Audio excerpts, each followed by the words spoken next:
good evening, everybody. Thank you for having me. My name's Sarah Kirlew, and I'm the Australian Consul General for South India, based here in Chennai. I'm particularly honoured to be asked to speak this evening because I'm a little unusual compared to your other speakers. I'm not a scientist. I'm not an expert on this field. I'm a diplomat. I'm Australian, not Indian. And I think it goes to show the strength of the relationship between Australia and between IIT Madras that I have this opportunity. So thank you to Professor Raghu for that in particular, to Professor Jhunjhunwala for that engaging presentation, and also for all of your work at the IIT Madras Research Path, which is such an interesting and dynamic institution. I'd like to acknowledge also Professor Vijay, Principal Scientific Advisor of the Government of India, who gave us a really wonderful overview and introduction to these topics, and Dr. Nikhil Tambe, CEO of the Energy Consortium here at IIT Madras. So this summit comes at a time, as my previous speakers have said, when finding sustainable ways to use our energy reserves to power global development, while also halting and addressing the impacts of climate change, is top of mind for many. I've been asked to speak to you this evening about the Australia-India partnership for a carbon neutral world.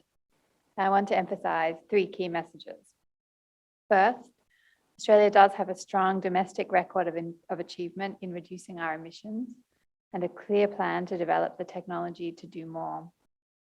Second, we want to work with India to accelerate the transition to a clean energy global economy.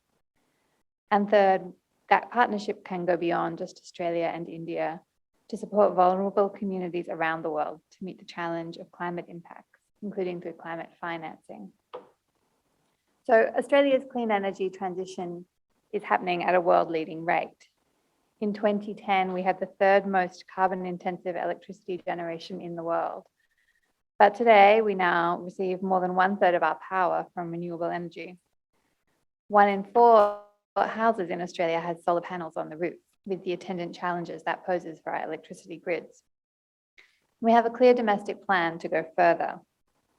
We intend to be a world leader in creating low emissions technology that is both affordable and scalable.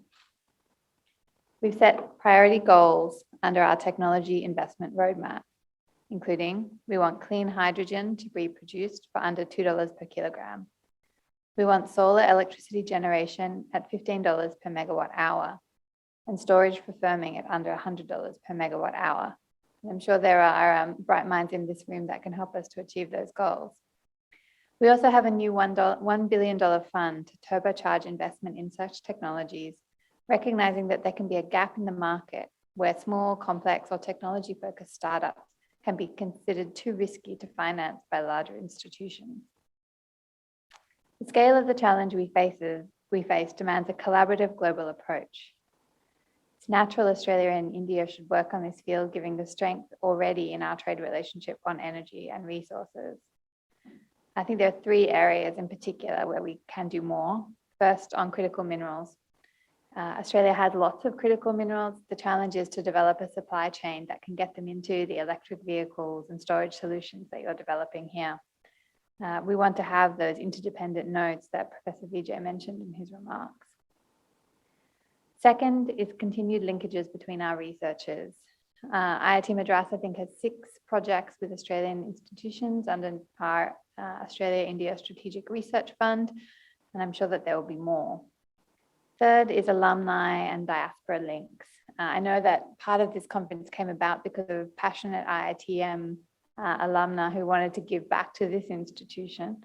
We've also had very successful Australian alumni here. So Sam Pern-Rowe from Curtin University has been working with the Elysius team. And maybe I'll just say too that our latest round of Australian Alumni Grant Scheme awards are open today for applications, and perhaps we can see one in this new energy field. Finally, I believe Australia and India can work together to benefit our region. Australia has increased its international climate financing commitment to $2 billion over the next 5 years to help developing countries in our region as they tackle the impacts of climate change. Here in India, you're developing the robust and low-cost technologies that can make that happen. We are at the beginning of what will be an interesting and complex path to carbon neutrality. I'm pleased that Australia-India cooperation is driving real-world solutions under our comprehensive strategic partnership. And I'm sure that over the course of my term here in Chennai, we will see even more outcomes. Nandri.